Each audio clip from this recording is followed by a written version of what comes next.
Puspita Raja Herbal, salam sehat alami. Halo, Assalamualaikum warahmatullahi wabarakatuh. 97.8 FM EMC Bang AS. Apa kabar sedulur Bang AS dimanapun Anda berada? Hai, selamat malam Sugeng Dalu. Ketemu lagi kita di acara Beres Bedah Resep Hasan Sabila. Sapa-sapa dulu buat teman-teman yang ada di 97.8 FM EMC Bang AS yang ada di rumah, juga teman-teman yang ada di Facebook, yang ada di YouTube, ataupun yang ada di TikTok kami di Hasan Sabila Official. Malam kali ini kembali podcast kesayangan kita semuanya hadir. Tentunya akan banyak sekali ilmu-ilmu dan juga banyak sekali hal yang bisa kita dapatkan. Kita tinggal dengerin, kita tinggal nyatet. Sudah ada Bang HS yang merangkumkan untuk kita semuanya di malam kali ini. Baik, kita sapa sang Raja Herbal Dunia Bang HS yang sudah bersama Mia. Halo, selamat malam Bang HS. Halo Mia, selamat malam juga. Selamat malam juga semua fan Hasan Sabila, sedulur EMC. Tentunya sehat-sehat bukan? Amin ya Allah. Alhamdulillah. Kita akan dengarkan bersama-sama mengapa sih seseorang bisa terjadi keringat dingin dan juga mudah masuk angin. Kenapa Bang AS? Topik pada malam ini kan saya mengambil sekaligus saya mengangkat dua topik. Ada keringat dingin, ada masuk angin. Kasusnya berbeda. Keringat dingin dan masuk angin ini sangat berbeda yang terjadi pada tubuh kita. Maka pengertian yang paling mudah ibu cerna, ibu tangkap, ibu simpan, ibu mengerti adalah keringat dingin itu menunjukkan pada kondisi yang menurunnya terjadinya penyempitan pembuluh darah. Penyempitan pembuluh darah. Apa? Jika terjadi penyempitan pembuluh darah, penyebabnya adalah kekurangan oksigen yang dibutuhkan oleh tubuh kita. Jika kurang oksigen, badan jadi dingin. Karena terjadi penyempitan pembuluh darah. Ini pembuluh darah jantung yang dimaksud ya. Kemudian Bapak dan Ibu, saya bandingkan dengan masuk angin. Ya kalau tadi yang keringat dingin, penyempitan pembuluh darah. Ya kita garis bawahi permasalahan intinya di sana. Terus kemudian masuk angin, ini adalah kondisi menurunnya jumlah nutrisi tubuh yang berakibat mudah lelah, mudah kemasukan bakteri atau kekebalan tubuh hilang, dan daya tahan tubuh jadi lemah. Biasanya tanda seperti ini sering diikuti banyaknya angin jadi masuk karena lemahnya kekebalan tubuh. Ditandai lagi dengan perut kembung, disertai dengan diare. Nah, itu yang hubungannya dengan lambung. Itu tadinya.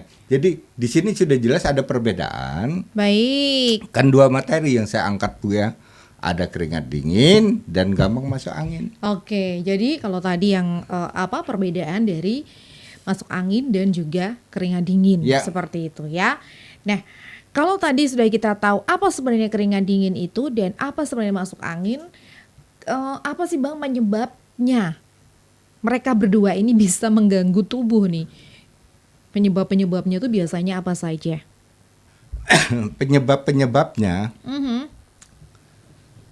kalau ini bergabung ya Bu ya, keringat dingin dan masuk angin, mudah sekali dia masuk angin, hampir 2 hari sekali, 3 hari sekali gitu ya.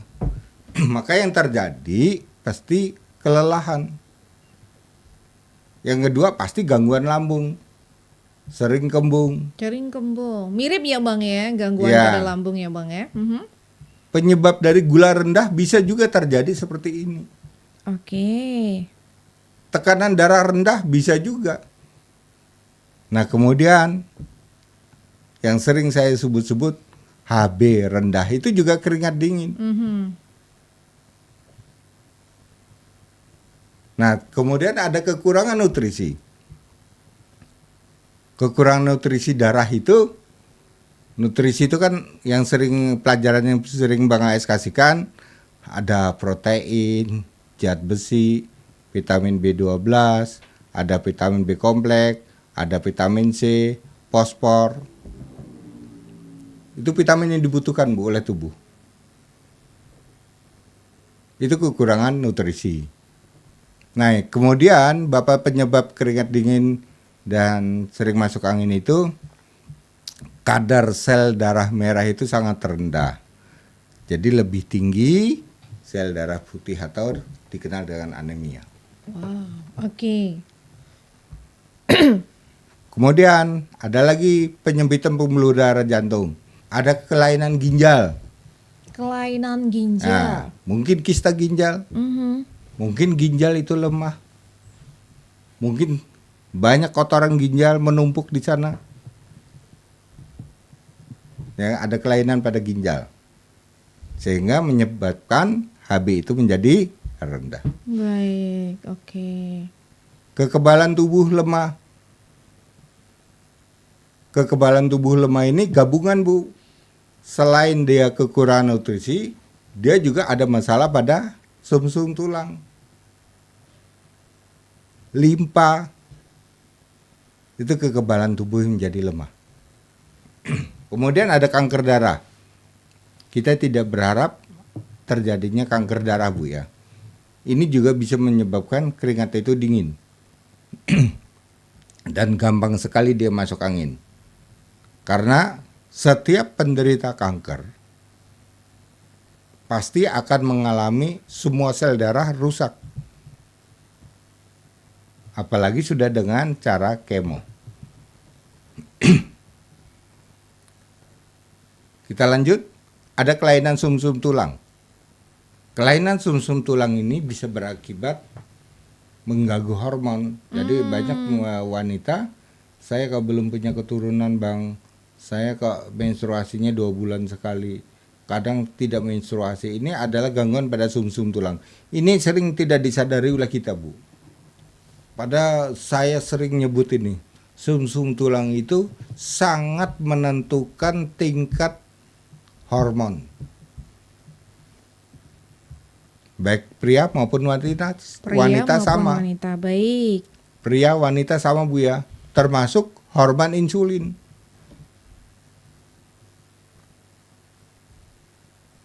Hormon tiroid, kelenjar cerna, termasuk itu. Kemudian ada penyebab lainnya adalah HIV. Kita lanjut, ada darah mengalami kolesterol yang sangat tinggi. Endapan kolesterol ya Bang ya? Ya, mudahnya itu kolesterol mengendap di dalam darah. Pengertiannya begitu Bu. Tinggi itu berapa Bang? Bukannya 220 itu tinggi, 230 itu tinggi. Tapi yang dikatakan tinggi ini kita pernah mengalami di angka 400. 470, 480 itu tinggi Bu. Jadi kalau Ibu masih 178, 206 masih aman. Nah, keringat dingin juga sering masuk angin, sering terjadi pada penderita pengentalan darah. Itu Bu. Darahnya kental ya Bang Ya. Baik, tadi adalah beberapa penyebab dari keringatnya dingin dan juga ketika terjadi masuk angin ya, ternyata banyak banget juga. Dan apa sih Bang kalau misalkan tadi sudah ada penyebabnya, efek yang bisa terjadi nih dari keringat dingin dan juga masuk angin tadi, efeknya kepada tubuh bisa terjadi apa ini dalam tubuh kita? Yang nampak sekali Bapak dan Ibu yang bisa dirasakan ya, kan darah kental nih Bu. Oke. Nutrisi berkurang, ya, ada anemia. Yes. Nah, badan pasti terasa pegal, lemas, dan tidak nyaman rasanya. Yang kemudian nyeri pada otot. Kenapa? Karena kekurangan vitamin B12 dan B kompleks, protein, zat besi. Wajarlah nyeri. Nah, yang ketiga pusing. Bentar sembuh. Nah, kemudian ada mual. Yang kelima ada terjadi perut kembung. Nah, yang keenam sering sendawa atau buang angin. Yang ketujuh, leher sudah mulai kencang nih. Keringat dingin, leher sudah mulai kencang.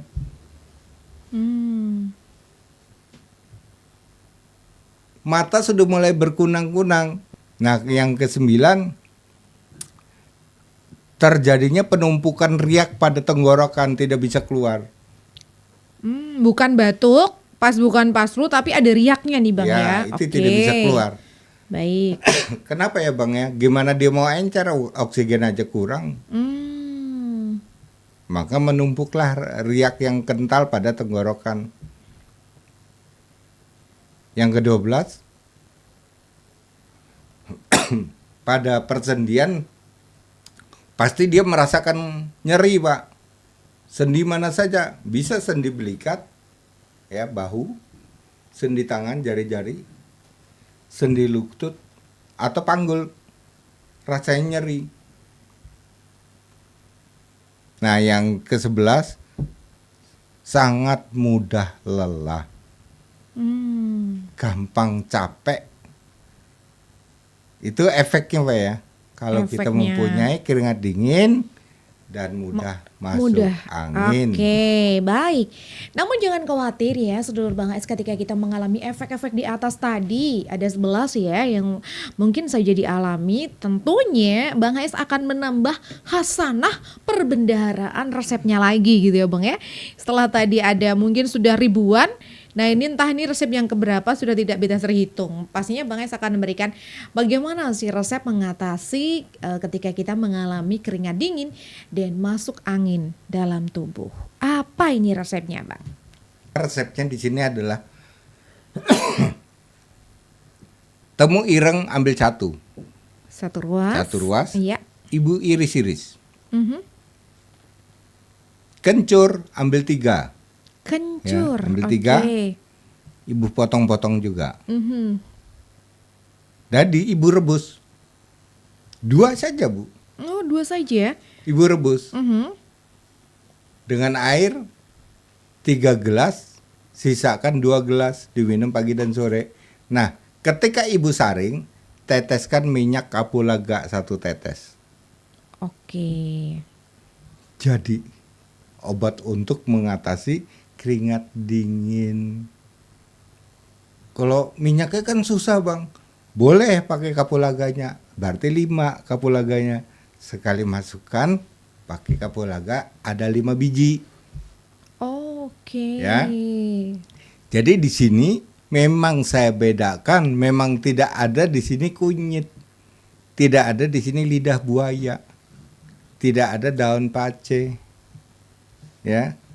Maka yang ada hanya temu ireng, kencur, atau minyak kapulaga atau kapulaganya. Oke.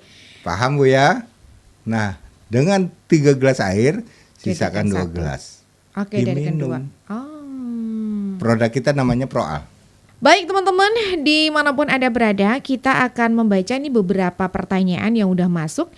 Bang HS dari Kak User ya, jika saraf tulang belakang rusak, apa bisa diobati? Rasanya panas dan ngilu. Saya sering bilang Kak, setiap organ manusia di situ ada sel yang bisa dirubah atau yang bisa diperbarui. Sel saraf tentunya ya. Apakah sel saraf bisa diobati? Bisa Pak. Karena sel itu dia bisa mati Pak. Pada umurnya sel itu bisa mati, tapi dia segera akan melakukan regenerasi. Nah, kerusakan saraf akibat kecelakaan ini berakibat selnya menjadi rusak.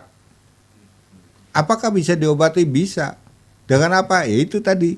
Saraf selalu dikenal dengan adanya protein, B kompleks, B12, potasium, kalsium. Nah, produk itu namanya Med9. Med9 ya Kak ya. Dari Kak Novian. Selamat malam Bang AS. Ini Mbak Miss. Kakiku kebas nggak sembuh-sembuh, setiap jalan kadang jatuh. Obatnya apa ya Bang ya? Kak, apakah ini terjadi dari diabetes? Kalau diabetes berarti kita menggunakan piris dan diagri. Piris dan diagri. Tapi kalau ini akibat dari gangguan saraf kejepit, maka ada Mr. OT, Med9, Yosik. Yosik, oke. Kak Supoyo, selamat malam Bang AS. Ada temanku kalau berjalan kakinya kesemutan. Obatnya apa? Sama Hampir sama sebenarnya. tadi Sama ya. ya Bapak, sama ya.